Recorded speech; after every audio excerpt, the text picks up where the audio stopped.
ವಿಜಯನಗರ ಜಿಲ್ಲೆ ಕೊಟ್ಟೂರಿನಲ್ಲಿ ಪತ್ರಿಕಾ ಮಾಧ್ಯಮದವರಿಂದ ಸೌಜನ್ಯ ಕೊಲೆ ಪ್ರಯುಕ್ತ ಪ್ರತಿಭಟನೆಯನ್ನು ನಡೆಸಲಾಯಿತು. ಧರ್ಮಸ್ಥಳದಲ್ಲಿ ನಡೆದ ಸೌಜನ್ಯಾಳ ಅಪಹರಣ ಮಾಡಿ ಅತ್ಯಾಚಾರ ಹಾಗೂ ಕೊಲೆ ಪ್ರಕರಣಕ್ಕೆ ಸಂಬಂಧಿಸಿದಂತೆ ಕೊಟ್ಟೂರಿನ ಪತ್ರಿಕಾ ಮಾಧ್ಯಮದವರು ಹಮ್ಮಿಕೊಂಡಿದ್ದ ಪ್ರತಿಭಟನೆಗೆ ಬೆಂಬಲ ಸೂಚಿಸಿ ರೈತಪರ ಆಟೋ ಚಾಲಕರ ಸಂಘ ಸೇರಿದಂತೆ ಹಲವು ಸಂಘಟನೆಗಳು ಪ್ರತಿಭಟನೆಯಲ್ಲಿ ಭಾಗವಹಿಸಿರುವುದು ಕಂಡುಬಂದಿತು.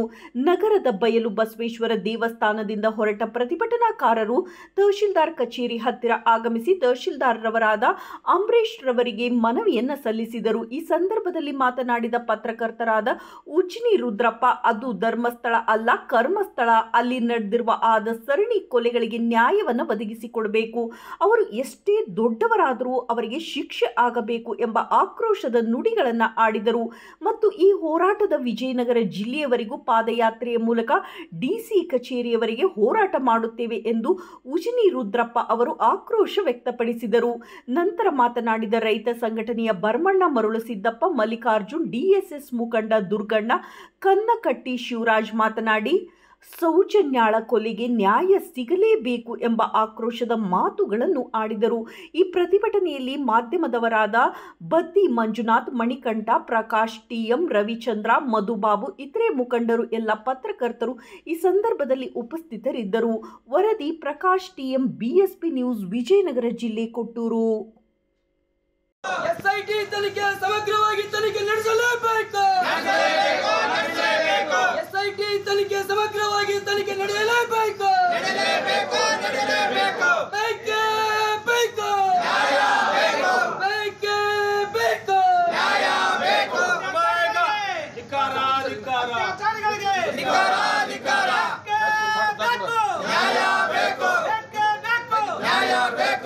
ಅಮಾಯಕ ಹೆಣ್ಣು ಮಕ್ಕಳನ್ನ ಆಡಾಗಲೇ ರೇಪ್ ಮಾಡಿ ಕೊಲೆ ಮಾಡಿರ್ತಕ್ಕಂಥ ದುಷ್ಕರ್ಮಿಗಳಿಗೆ, ಅಮಾಯಕ ಹೆಣ್ಣು ಮಕ್ಕಳ ರೇಪ್ ಮಾಡಿ ಕೊಲೆ ಮಾಡಿರ್ತಕ್ಕಂಥ ದುಷ್ಕರ್ಮಿಗಳಿಗೆ ಬೇಕೇ ಬೇಕು. ಬೇಕೇ ಬೇಕು. ಕರ್ನಾಟಕ ಸರ್ಕಾರಕ್ಕೆ ವಿಷಯ: ಧರ್ಮಸ್ಥಳದಲ್ಲಿ ನಡೆದಿದ್ದ ಎನ್ನಲಾದ ಅತ್ಯಾಚಾರ, ಅಪಹರಣ, ಕೊಲೆ ವಿರೋಧಿಸಿ ಪ್ರತಿಭಟನೆ. ಕರ್ನಾಟಕ ದಕ್ಷಿಣ ಕನ್ನಡ ಜಿಲ್ಲೆಯ ಧರ್ಮಸ್ಥಳದಲ್ಲಿ ಹಲವು ದಶಕಗಳಿಂದ ಪ್ರಾಪ್ತ ಬಾಲಕಿಯರನ್ನು ಅಪಹರಿಸಿ ಕ್ರೂರವಾಗಿ ಅತ್ಯಾಚಾರ ಮಾಡಿ ಕೊಲೆ ನೇಣು ಹಾಕಿದ್ದ ಎನ್ನಲಾದ ವಿಷಯ ಯೂಟ್ಯೂಬ್, ಪತ್ರಿಕೆ, ಟಿವಿ ಚಾನೆಲ್ಗಳಲ್ಲಿ ನಿತ್ಯವೂ ಬಹಿರಂಗ ಮಾಡುತ್ತಿದ್ದು, ಧರ್ಮಸ್ಥಳದಲ್ಲಿ ನೂರಾರು ಶವಗಳನ್ನು ಅಕ್ರಮ ಶವ ಸಂಸ್ಕಾರ ಮಾಡಿದ್ದು, ಈ ಎಲ್ಲ ಕಾನೂನು ಬಾಹಿರಗಳನ್ನು ಸಮಗ್ರವಾಗಿ ಮತ್ತು ಪಾರದರ್ಶಕವಾಗಿ ತನಿಖೆಯಾಗಬೇಕು. ಎಸ್ಐಟಿ ತನಿಖೆ ತಂಡವು ಯಾವುದೇ ಪ್ರಭಾವಕ್ಕೆ, ಆಮಿಷಕ್ಕೆ ಒಳಗಾಗದೆ ನಿಷ್ಪಕ್ಷವಾಗಿ ತನಿಖೆ ಮಾಡಿ ಇಲ್ಲಿಯ ತನಕ ಅತ್ಯಾಚಾರಕ್ಕೆ ಒಳಗಾಗಿ ಕೊಲೆಯಾದ ಕುಟುಂಬ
ಜೈ ಹಿಂದ್ ಜೈ ಕರ್ನಾಟಕ. ಅತ್ಯಾಚಾರಿಗಳಿಗೆ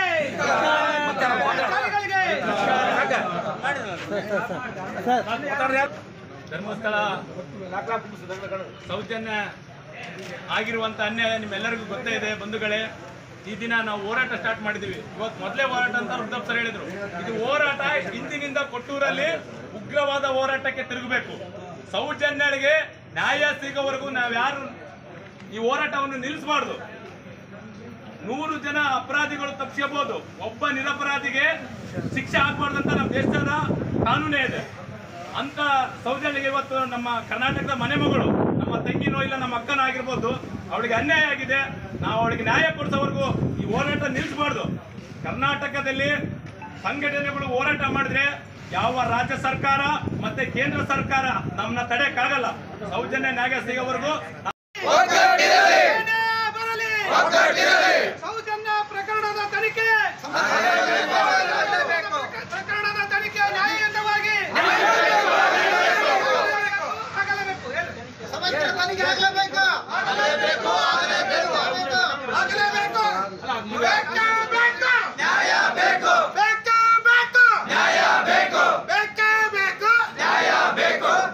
ಅದಕ್ಕಾಗಿ ಹೋರಾಟ, ನ್ಯಾಯಕ್ಕಾಗಿ ಹೋರಾಟ, ಏತಕ್ಕಾಗಿ ಹೋರಾಟ, ನ್ಯಾಯಕ್ಕಾಗಿ ಹೋರಾಟ, ಏತಕ್ಕಾಗಿ ಹೋರಾಟ, ನ್ಯಾಯಕ್ಕಾಗಿ ಹೋರಾಟ. ಅತ್ಯಾಚಾರಿಗಳಿಗೆ, ಸ್ಥಳದಲ್ಲಿ ನಡೆದಿರ್ತಕ್ಕಂಥ ಅತ್ಯಾಚಾರಿಗಳಿಗೆ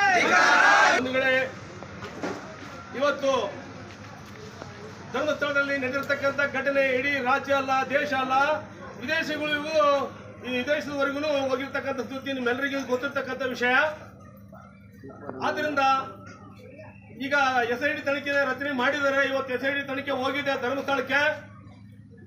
ಇವತ್ತು ತನಿಖೆ ನಡೀತಕ್ಕಂಥದ್ದು ನ್ಯಾಯಯುತವಾಗಿ ಪಾರದರ್ಶಕವಾಗಿ ಆಗಬೇಕು. ಈ ತನಿಖೆ ಇರ್ಬೋದು ಅಥವಾ ಮದುವೆ ಮುಂಚೆ ಒಳ್ಳೆ ಕೆಟ್ಟ ಕಾರ್ಯಗಳಿಗೆ ಎಲ್ಲದಕ್ಕೂ ಕೂಡ ಒಂದು ಒಳ್ಳೆಯ ಕಾರ್ಯಗಳನ್ನು ಮಾಡ್ತಾ ಇದಾರಪ್ಪ, ಅವ್ರಿಗೆ ದೇವ್ರು ಒಳ್ಳೇದು ಮಾಡ್ಲಿ ಅಂತಕ್ಕಂಥ ಉದ್ದೇಶ ಇಟ್ಕೊಂಡು ನಾನು ಒಳ್ಳೆ ಭಾಷಣ ಮಾಡಿದ್ದೆ. ಇವತ್ತು ಅದೇ ಸ್ನೇಹಿತರೆ,